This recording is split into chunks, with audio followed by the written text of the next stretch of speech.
Hello दोस्तों, मैं अपने YouTube channel mathematics by Gyanesh Chandra Notiyal sir में आपका स्वागत करता हूं। अगर आपने इसे सब्सक्राइब नहीं करा है तो इसे सब्सक्राइब करिए और बेल आइकन पे क्लिक भी करिए, जिससे आपको मैथमेटिक्स के कई वीडियो देखने को मिलेंगे।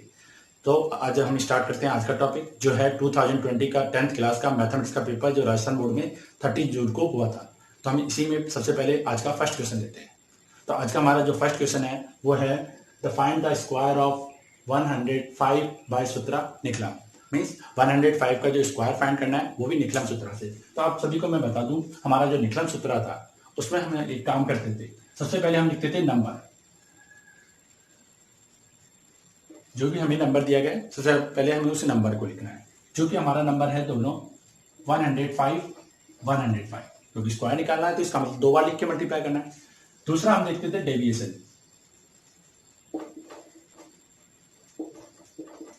डेविएशन का मतलब है कि इसका जो सिंपल नंबर, जो बेस नंबर है, उससे कितना डिफरेंस है इसका। तो हम जानते हैं कि इसका डिफरेंस है 0.5 और 0.5 दोनों पॉजिटिव, क्योंकि बिकॉज यहाँ पे ये दोनों के दोनों नंबर क्या है, बड़े। तो यहाँ पे हम देखेंगे बेस क्या होगा। बेस है 100। सब बेस यहाँ पे है नहीं, क्योंकि यहाँ पे ये सिंपल नंबर 100 है। 100 में डिजिट कौन सी होती है, 1। तो सब बेस 1 लेने से हमें कोई फायदा होता नहीं है। तो अब इसके बाद हम एक काम करते हैं, हमेशा जो डेविएशन के नंबर हैं इनको आपस में पहले तो क्रॉस मल्टीप्लाई कर देते हैं। तो 5 5 जा 25। अगर हम इस तरीके से मल्टीप्लाई करेंगे तो हमारे ये आ गया आंसर 25। और जो हमारे जो नंबर होते हैं इसको अपनी वाले डेविएशन की जगह दूसरे वाले के डेविएशन के साथ सॉल्व करते हैं। इसका मतलब हम 105 को सॉल्व करेंगे प्लस 0.5, एक दूसरे के साथ। खुद के साथ कभी भी सॉल्व नहीं किया जाता है, खुद के डेविएशन के साथ। अब हमने इस तरीके से सॉल्व कर दिया। अगर हम इसको सॉल्व करेंगे तो हमारा फाइनली आंसर यहाँ पे मिल गया है 105 मल्टीप्लाई 105, जिसका आंसर ये हो गया है 110, क्योंकि ये तो हो गया 110 और ये 25। एज इट इज आंसर में लिख दो। इस तरीके से हम इस क्वेश्चन को सॉल्व कर सकते हैं। ये भी 10th क्लास में आया था। फर्स्ट क्वेश्चन यही था। तो अब स्टार्ट करते हैं सेकेंड क्वेश्चन। यहाँ पे हम देख रहे हैं सेकेंड क्वेश्चन में सॉल्व द फॉलोइंग इक्वेशन। हमें इक्वेशन सॉल्व करनी है। यहाँ पे दोनों तरफ क्या है, जो टर्म्स है उनके क्या है, common factor. Here both terms have common factor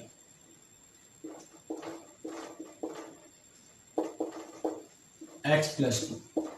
तो जो भी हमारी कॉमन फैक्टर हो जाता है दोनों साइड में, तो उसको हम क्या करते हैं, इक्वल टू 0 रख देते हैं, जिससे कि हमारा इसका आंसर डायरेक्टली मिल जाता है, x = -2। इस तरीके से हम इसका दूसरा क्वेश्चन भी सॉल्व कर सकते हैं। तो अब हम स्टार्ट करते हैं इसका third question.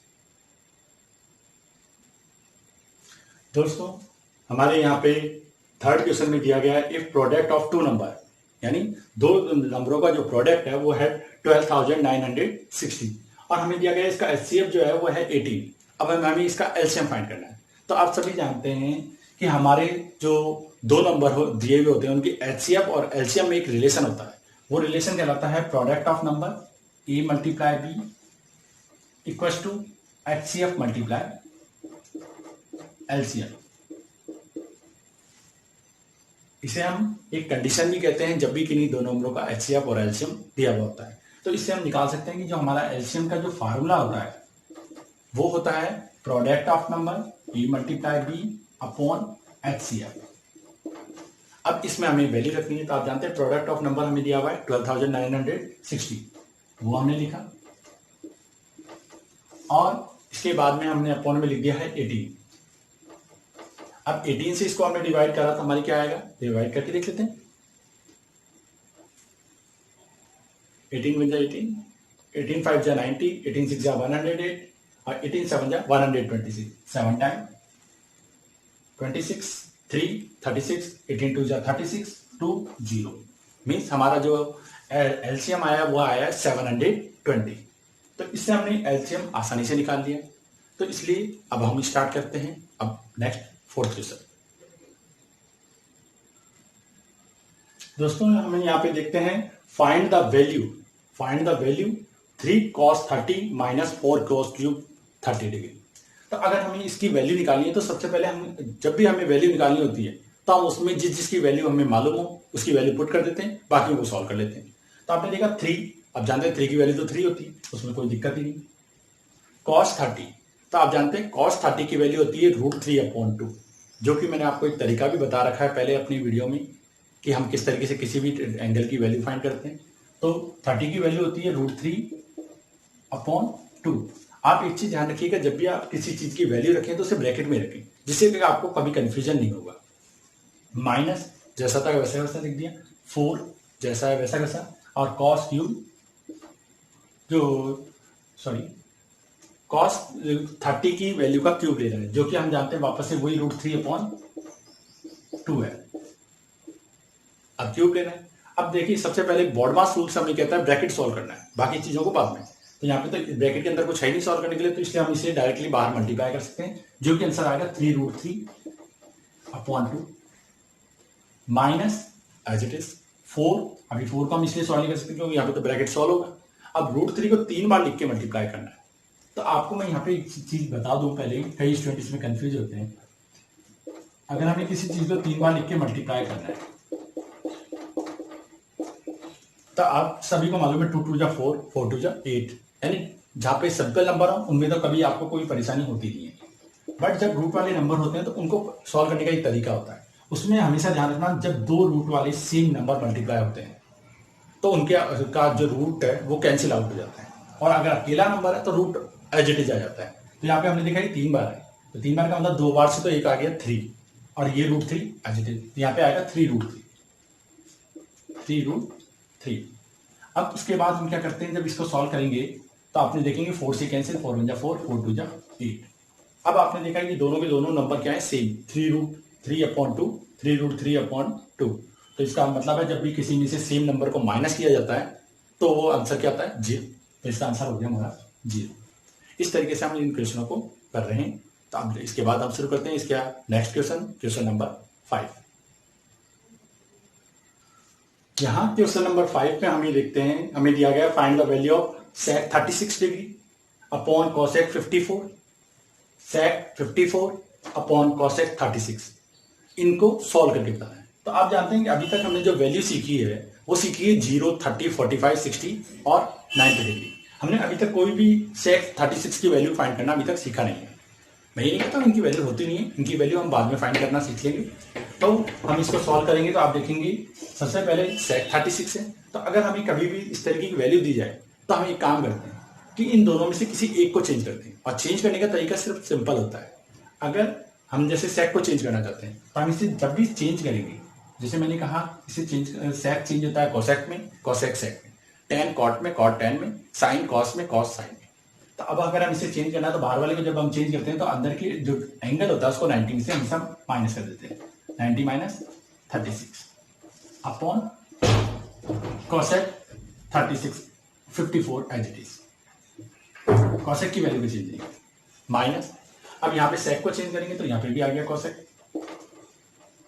cosec 90 minus 54 cosec 36। आपने दोनों में देखा कि मैंने न्यूमरेटर को चेंज करा, डिनोमिनेटर को नहीं, तो इससे कोई फर्क नहीं पड़ता, किसी भी एक को चेंज हम कर सकते हैं।